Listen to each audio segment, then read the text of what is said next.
High বন্ধুরা, দেখুন আজ আমি পটল ভাজি করব। তার জন্য কিছু সরিষার তেল আর শুকনো মরিচ দিয়ে নিছি। শুকনো মরিচটা একটু আমি গরম তেলে টেলে নিতাছি। আমার মরিচ ভাজা হয়ে গেছে। এখন আমি পটলগুলা দিয়ে দিতাছি। পটলগুলা দিয়ে কিছুক্ষণ লাড়াচাড়া করব। দেখুন আমি সুন্দরভাবে লাড়াচাড়া করে নিতাছি, কারণ লবণ তেল সবকিছু মিশিয়ে নিব। এখন আমি কিছুক্ষণের জন্য ঢাকা দিয়ে রাখবো।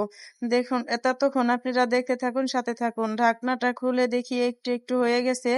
এখন আরো কিছুক্ষণ আমি লাড়াচাড়া করে এটাকে মজিয়ে নিব। দেখুন বন্ধুরা, এই পটল ভাজিটা গরমের দিনে খাইতে খুব সুস্বাদু হয়ে থাকে। খাইতে অনেক মজা হয়, দুর্দান্ত স্বাদ হয়। চাইলে এভাবে আপনারাও বাড়িতে রান্না করে খাইতে পারেন।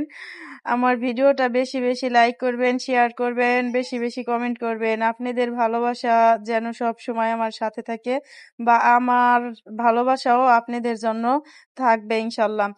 আর দেখুন আমার পটল ভাজিটা হয়ে গেছে। আরো কিছুক্ষণ একটু নিচে লেগে লেগে গেছে, তাই একটু লাড়াচাড়া করে দিতাছি। তেমন ভাজা ভাজা করতে পারলাম না, কারণ নিচে লেগে গেছে তাই। দেখুন আমার ভাজিটা হয়ে গেছে প্রায়। এখন আমি নামিয়ে নিব। দেখুন কত সুন্দর কালার হয়েছে।